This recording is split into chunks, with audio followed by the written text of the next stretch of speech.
going to try and show this on here because I can only put it at an angle like that, really. So people have faff about and put the the little square in the top corner, but I need to point at it. So you'll have to suffer that, I'm afraid. Right. So I've said this many times, and my friend has asked if I would talk about the initial stage, the hello, how are you doing kind of stage, or the handshake. As you get to know someone, the first thing you do is you shake the hand. Well, in Western cultures you do anyway. And but it's become a sort of general term in computer terms. We talk about the way that systems connect, the handshake. And remember the old modems that used to go through the handshake. So it's that. It's basically getting to know the face. But it's not just the physical attributes. I'm going to find out where that is in relation to that, or where that is in relation to that. It's not just these kind of assessments, these visual observations. It's also knowing this person. So the premise is that you're gonna know this person, and therefore you're going to connect with him emotionally, and that will influence the way you make a portrait, because you will be driven by their essence, their soul, if you like. And people talk about capturing the soul and all this thing, and somebody said the other day that you need skills in order to be able to do that. No, you need skills to be able to do it like they want you to do it. You don't need skills. But the skills, funnily enough, will manifest in relation to your desire, that is to connect to a human and capture their essence. So this is Pete, and now Pete likes to go down the gym, as you can tell. He's got this young. He's not a young fella, but he's got this young crew cut. You can see he's not young because he's gone grey. But Pete's, he's still in the game, old Pete. You can tell with his quiff and his slightly open shirt, and bless him, looks after himself. So all this kind of thing that you feel when you see a face, all these things influence your response. How could they not, right? If you meet someone and we all do it, an assessment of them, right or wrong, judgeable by its cover and all that sort of stuff, right or wrong, it's what we do. It's part and parcel of our primitive instincts. Is this a friend or a foe kind of thing? That you need to connect with. That's the beginning of the handshake, right? This is really only to do with working from images, working from life. You've got to get to know the person. It's inevitable that you will, and hopefully you won't just turn up to one of those daft sessions where everybody sits in a circle with a sketchbook on the knee and looks up and down and never a word spoken. Those kind of things you're never gonna. It's just about the doing, and then you'll be chasing all the doing stuff. I saw one this morning where it's all about angles and angles and angles and angles and angles, and it's like, forget it. Just respond, make marks, be fearless. That's the next thing as well, about being fearless. Now I know Pete now. Pete's speaking to me, and I can see that that kind of is this is the first time he's posed for a photograph. You can see there's terror in his eyes. You can see it is. He's been at the gym. He's got his best shirt on, best aftershave, just had his hair cut, and he's terrified. So, but that's the vibe you get, and that's how you should approach. Now, the other thing is that I choose images, and then I fiddle with the images to increase contrast. Or in my terms, it's not just contrast; it's everything. Everything, all the levels are changed. The relationships of the densities, all the levels are changed, because I need more definition. Even though this is slightly out of focus, I need the tonal definition. It's nothing to do with edge definition or detail definition. It's to do with the tonal definition. So I fiddle with the image before I draw them, always to get that that something to draw thing. But I also choose things that are that have this emotional content to them. I kind of like it when there's a challenging image, the image looks at in challenging, an arrogant sort of way, or if it's just interesting. Generally speaking, draw a man with a beard an old man with a beard, and you're pretty much set. You know, you don't have to worry about too much. It's sort of one of those easy tasks. Now, I'm not going to draw this all the way through. I want to show you the initial stages. Now, I've got a problem with that. So what I'd say to you always is to imagine everything on the same plane. So the image should be on the same plane. It doesn't have to be. I'm not going to draw it the same size, so it's not about doing the same size thing. As some will put an image exactly the same size and do all that kind of thing. That doesn't work, because if you're in a real situation, you can't do that, can you? So we're kind of pretending this is a live situation. So I put the image directly on the same plane, and funnily enough, it's going to be a little bit difficult for me to draw it, but I'll be able to get I'll be able to show you the initial establishing of the positions of things. Funnily enough, when you're working, and this is contrary to what people tell you, but when you're working from life, imagine the thing as two-dimensional, because we're going to draw in two-dimensional. Let's just imagine the whole thing in two-dimensional, even if it's life, and that flattening of perspective. It's not flattening of the components in any way, but that flattening makes you focus simply on what is it that gives it the three-dimensional effect. Because you shouldn't never consider three dimensions, because there's all this thing about, well, the shape of the head is this, and there's an oval, and this, that, and the other. The last thing I do when I'm looking at anything in life is think about its three-dimensionalness. Walk past a tree and look at a house. You think about, oh, what's going on around the back of the house? Not really. I'm just looking at the curtains. You know what I mean? Or the front door. I like that front door. That's all I'm thinking about. So try and work on the same plane, regardless of whether or not it's about replicating it same size and all that kind of stuff. It's the same kind of thing, but initially, I don't really think that it's a wise thing to think of it exactly the same size. This is a photograph of it.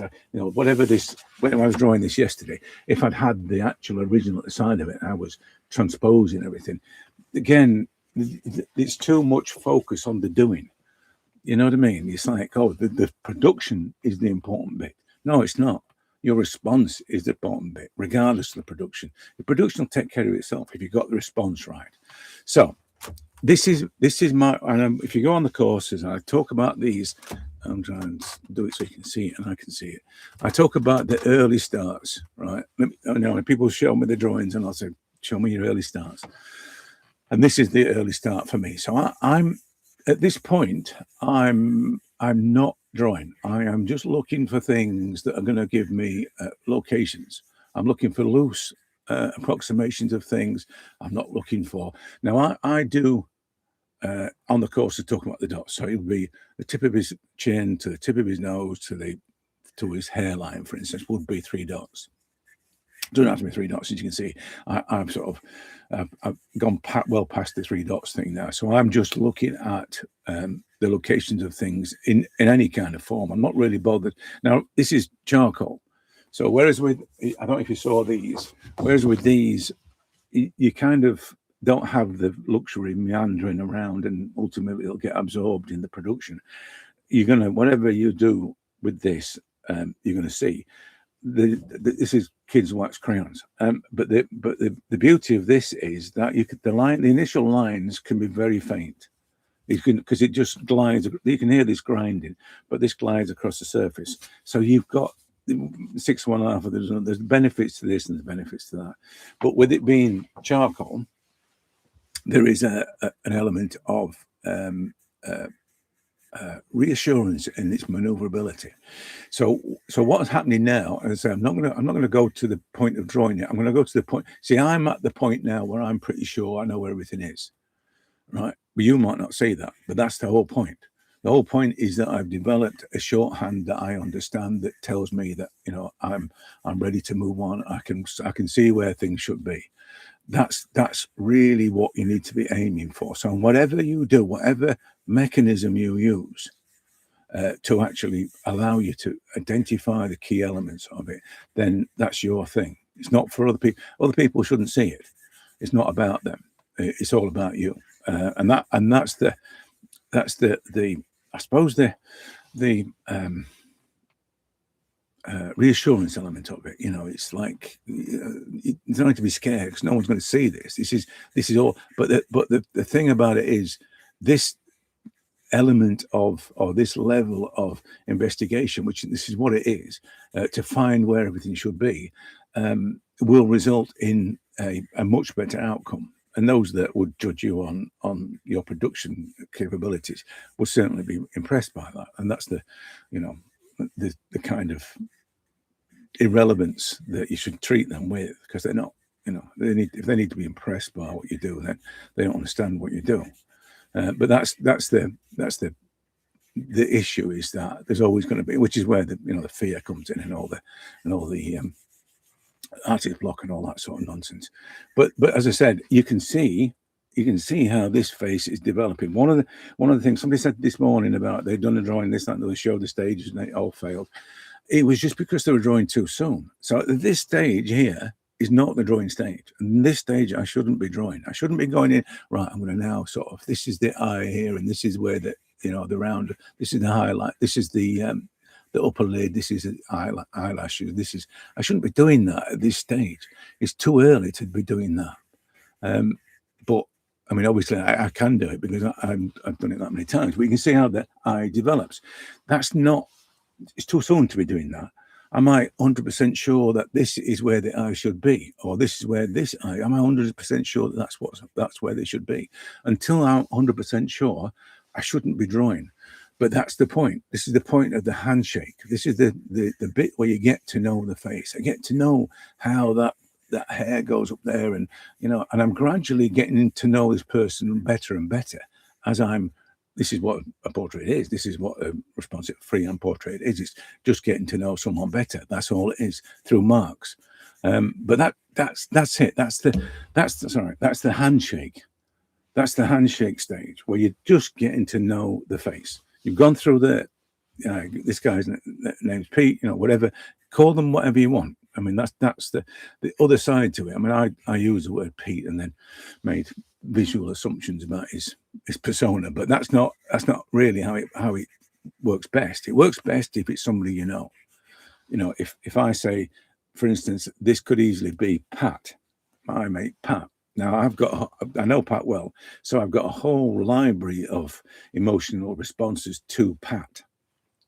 All those responses I can embed within the portrait because I know him.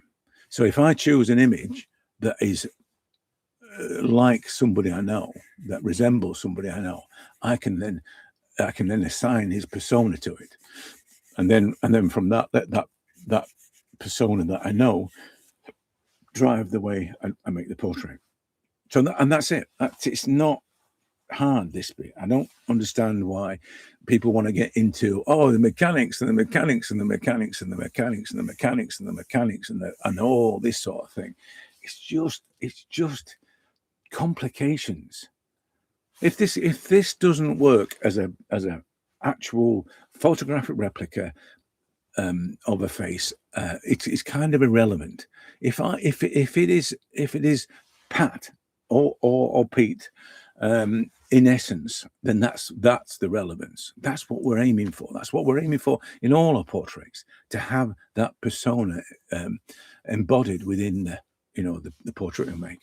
So that's it. That's the as I said, that's the kind of the handshake stage and the way that it works, both in terms of the psychology of it and the physicality of doing it. But I would say that you got to loosen up a bit if you're going to do this. It's not a case of, as I said, construction or mechanics or anything like that. This is you're not going to get to a point where you're capturing the emotional element if you're worried about whether or not you're drawing straight lines or ellipses or circles. You've got to think of it in a different way. It is about relationships. So as the meandering occurs, my eyes are doing the assessment of locations, the alignment things. My eyes are doing that all the time. One of the things is about alignments is always think of it as horizontals. Never think in that way. I saw somebody the other day complaining about how artists always don't get their eyes this, that, and the other. the reason why, I mean, he didn't go on to say why. He just said it was a problem that most artists have. But the reason that they do it is because people make a guesstimation of angles, right? There is no guesstimation of angles if you work with horizontal, and horizontals are nearly everything we paint on is rectangular or square. So we're always going to have edges that we can align to. So if there's a horizontal edge there, there's a horizontal comparison there. And you can see that that eyebrow there drops slightly there than what it does there. You make that, if you're learning to see with accuracy, you can see the distance between that drop to there and that drop to there. You can see that. And automatically the angle has been defined without you having to resort to guesstimation of angles. Always alignments, horizontal alignments are how you can, it's how the grid thing works. Although it's a kind of a jigsaw mentality. It's the grid thing is a difficult thing to do. Personally, if I wanted to replicate, I'd always trace it. I project and trace. I can't see any reason why you wouldn't do that. It just makes no sense to faff around with drawing grids for 4 hours before you start painting it. Just project the blooming thing. Makes no sense. I mean, as I told you before, I kind of think in a more practical way than most, I suppose. But anyway, so and then equally with the verticals, it's always about vertical alignments. It's never about this sort of thing. Oh, we'll draw a triangle from there to there, right? To fit and yeah. Well, what is it? In this instance, because the face is a kind of that sort of 3/4 view. How does the triangle work then? I'm going to guesstimate this line here. Why don't I just drop a line from there? So I've seen there's a great guy. I don't know who it is, but he has a plumb line on his paper. You know, it literally has a piece of string or something with a weight on it, and he literally drops a plumb line, and that's exactly what it should be. You know, you should be doing that to find out that the corner of the eye that's there. I mean, I haven't got anywhere near correct sizes or whatever, but that's by the by. I'm trying to show you about the alignment things. So this is all happening in the initial stages, in the handshake stages. All these things that when you see me doing a scribble, that's exactly what I'm doing. So as I'm finding things around, I'm going around looking for things. I'm looking for this bit here. I'm actually comparing, say, the top of his beard, where his beard starts to curl into his hair. I'm actually comparing that with the eye. So if I move that across there, if I draw a line across there, I'm actually comparing that with the eye. How far does it drop from there? Right, and then over across to the nose. Now, how far is it up from the end of the nose? And then how far does it drop from the other eye? So I'm doing that as I'm drawing like this. This is exactly what I'm doing. My eye is creating a spider's web of comparisons, alignments and physical size comparisons. Alignments, distances, size, all those sort of things are all happening when you see me drawing like that, right? When you see me scribbling all over the face. It all starts really with the the sort of primary locations of things with the dots. So if you can reduce the begin or the process full stop to a number of functions, simple functions, which is why the dots were the dots. Up until I talked about the dots, it was always ticking in, which is the thing that I learned in the studio, and it's complicated. So you tick in various things, and gradually you tick it in more and more and more until, because it was a visualization trick, until you've defined what the thing was, whatever it was. So you didn't have to go through the whole process of drawing everything. There became a point when all the ticks would indicate and accumulate to show whatever it was the client was. We were trying to show the client in the design. So but it was complicated. The students didn't really understand it because there was too many comparisons to make. There are a lot of comparisons to make when you do it this way. But if you start with the 3 dots, which is the tip of his hairline down to his nose and then down to the bottom of his chin. One of the things about the 3 dot thing, and then from the side of the cheek there to his eye there and to the top of his ear. One of the things about the 3 dots is that it's not just the major elements. First of all, it gives you 6 points there, 6 points to which And they're not going to be right, by the way. Invariably they're not right, and that's again what you want. But it gives you 3 points in which to start to build from. So when you've got those 3 points and you're assuming that those right, and don't forget, they are just dots. They won't be as complicated as this and difficult to fix.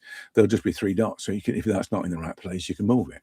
But it will help you to improve your visual accuracy to see these 3 dots. And gradually you'll start to see much more accurately, and you'll see another 3 dots will be from there to there and then to the chin. So you've suddenly got 3 dots there. You'll see this with some of those formulate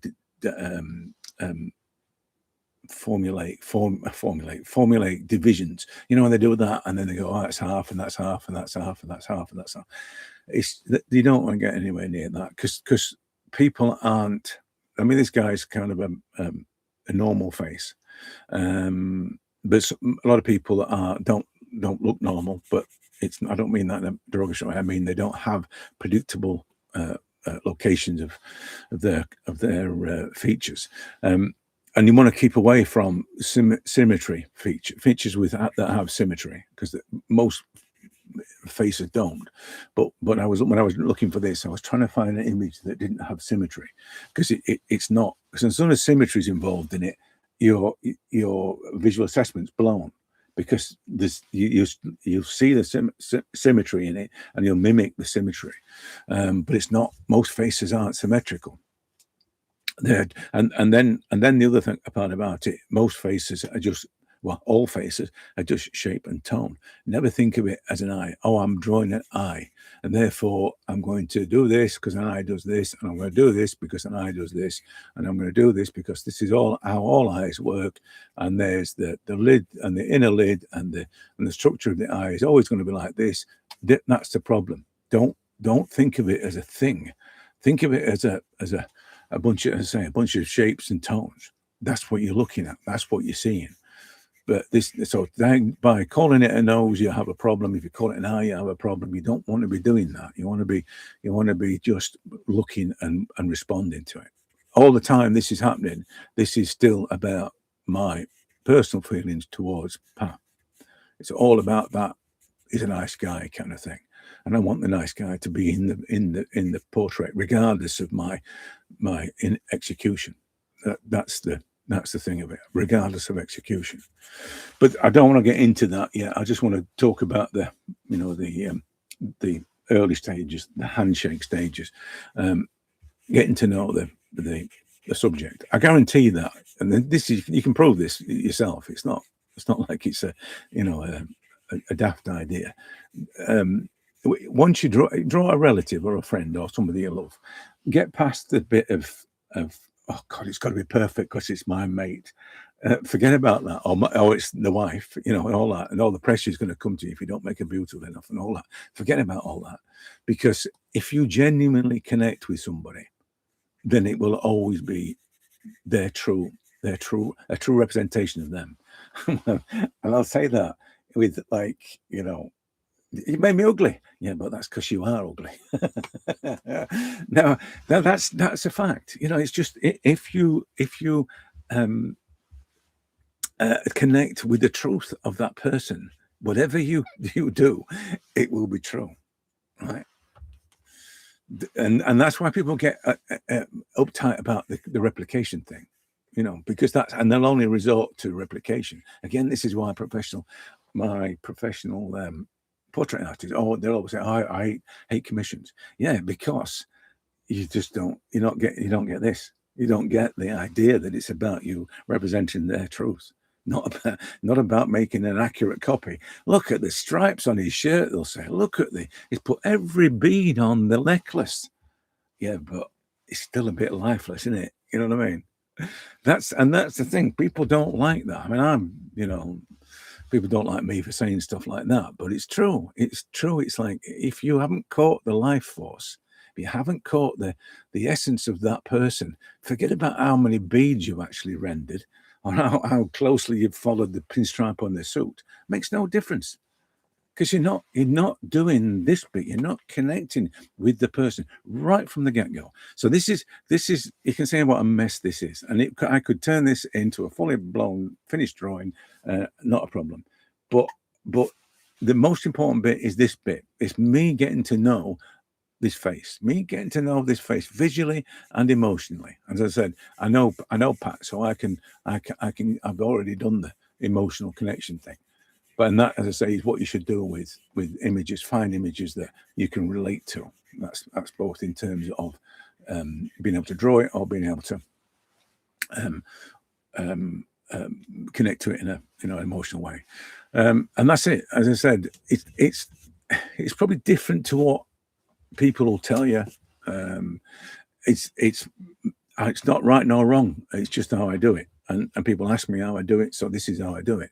And I've done it 4,000 times. So it's like, it's pretty much now ingrained, And what I'm going to do is the other thing about it is I draw portraits. I draw faces, right? I like drawing faces. There was just something about drawing faces. I don't like drawing figures. Figures seem to be awkward.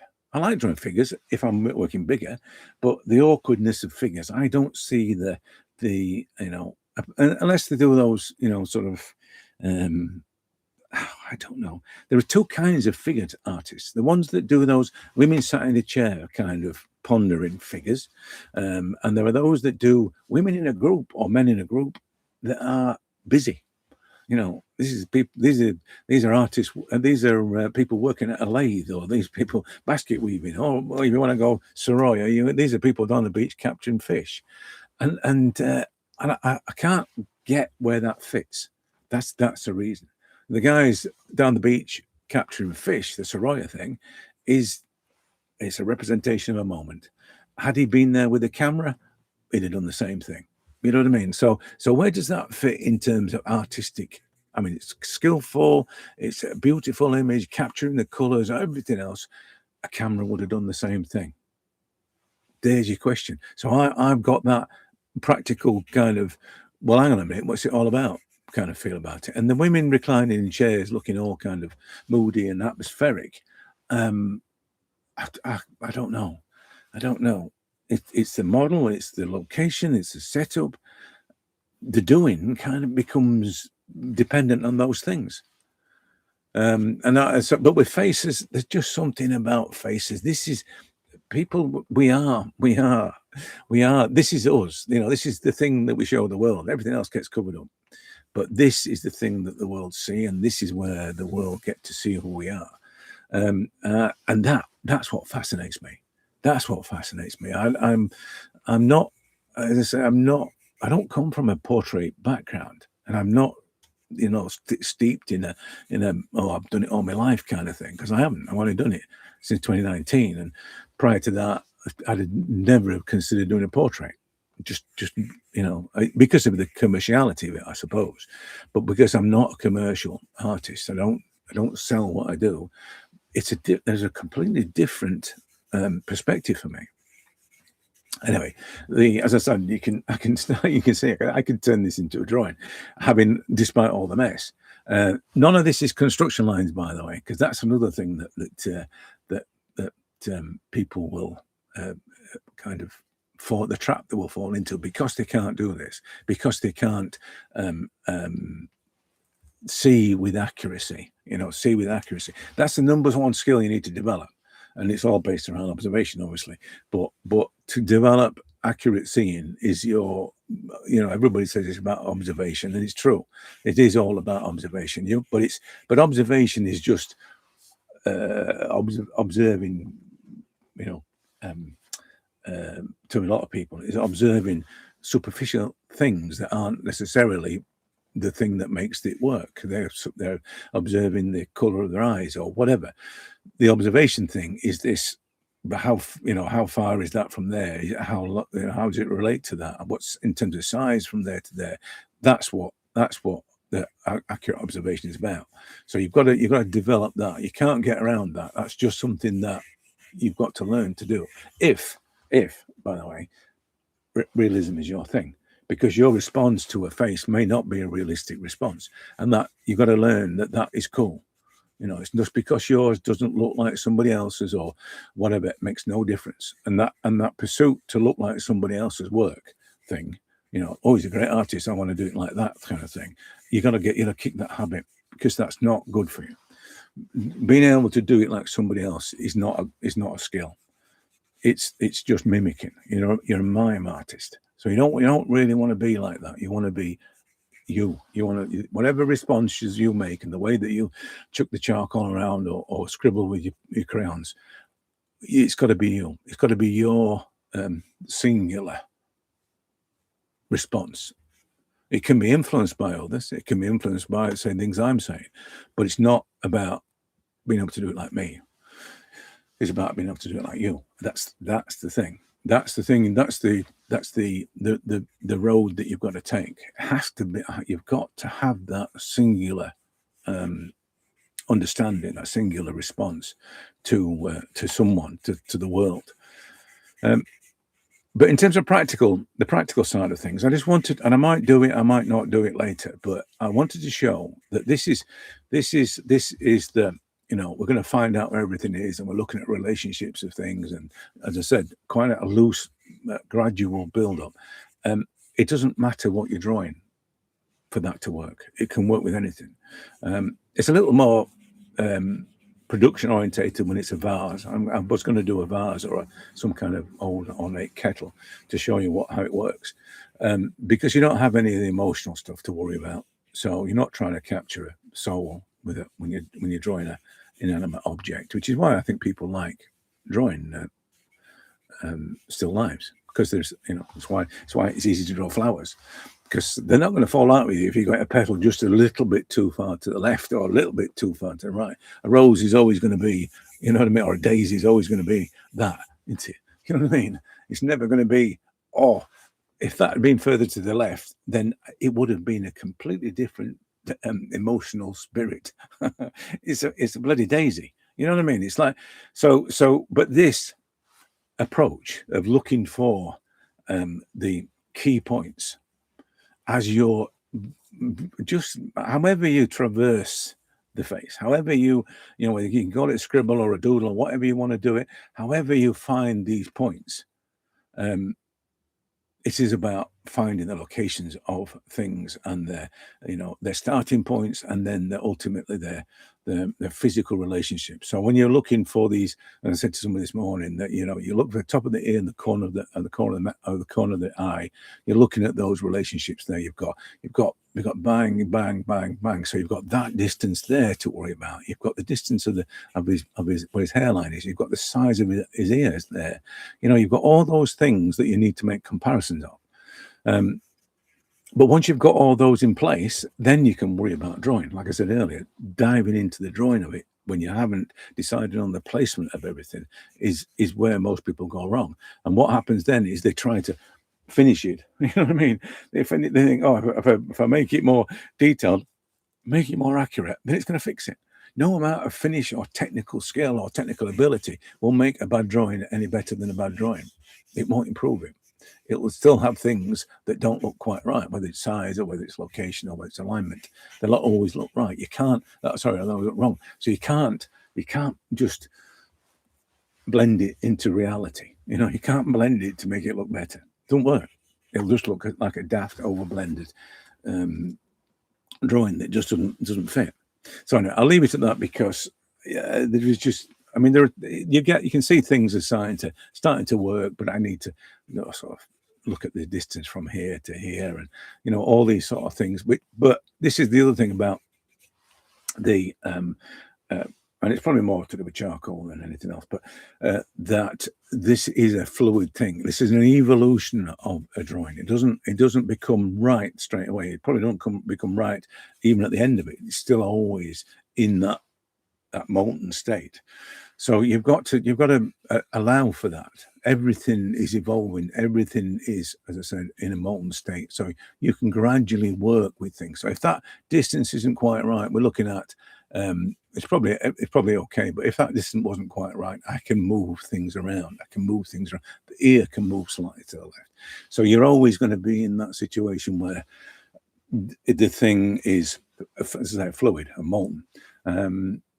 It never gets definitive until it's definitive. But the problem is, and the thing is, going back to the emotional thing, people think that it's finished when the drawing's done, the details done, the eyes done perfect and all. It's not. It's done when it feels like Pete.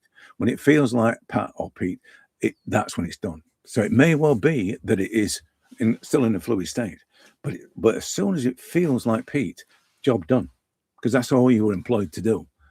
You're engaged to capture the essence of this person.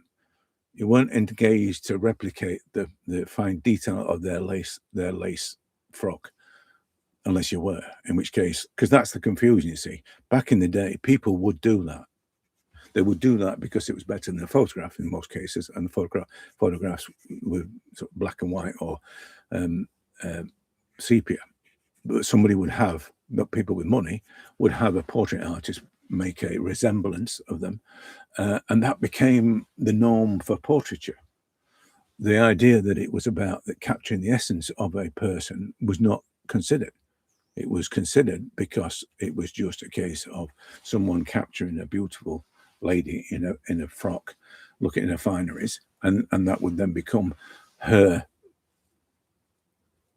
essence, her visual representation on the wall of the hall or wherever it was that the lady lived.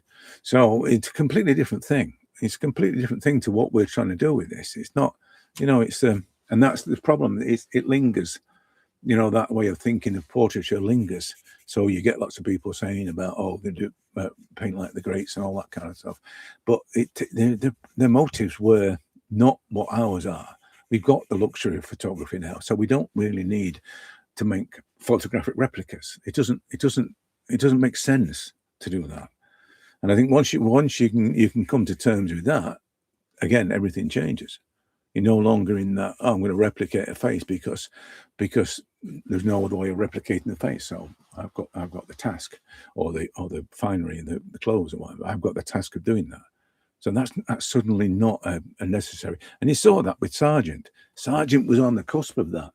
That's why suddenly they look absolutely amazing, because he was in that position where I don't need to make a replica of this. We'll take pictures to do that. I'll take photographs to do that.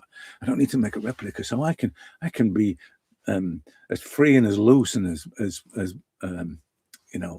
fearless with my mark making as I like. Because if people wanted an exact copy of something, a crowd of people or an individual, then they would have taken a photograph. So Sargent was on that cusp, and that's why the people like what he did, because he was on that in that moment. He's fortunate in so many ways. Born into money and having, not to worry about paying the rent and all that sort of thing. But also that he was of a time where things were changing, and that I think that's probably one of the most important things that people don't get. They don't get that. It's he was no longer in that a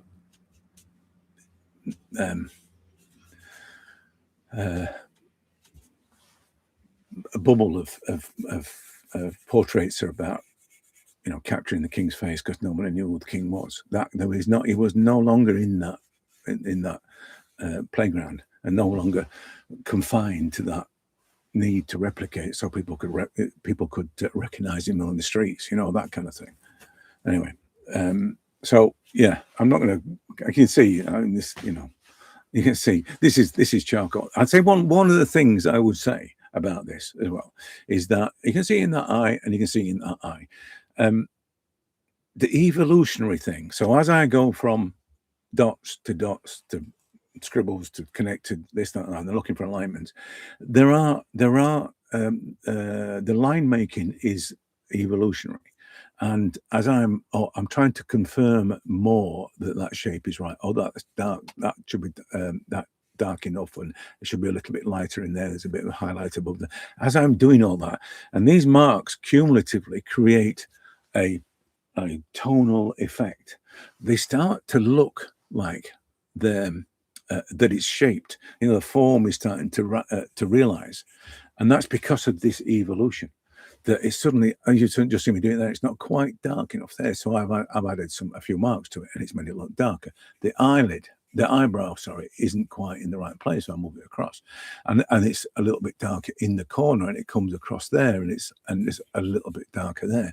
And all these marks that aren't really drawing marks, they are just establishing things. All these marks have a unique quality in that they are drawn but not drawn. That's the thing. So you get that sense of suggestion and implication thing going on, that's implying and suggesting that this is what's going on, but none of it conforms to a what people would refer to as drawing. It is drawing. It's mark making. It's mark making driven by the way I feel about, an attempt to capture somebody's likeness, or whatever it is that I see, driven by the way I feel. That's what drawing is, but it's not what people would currently refer to as drawing. But it is exactly that.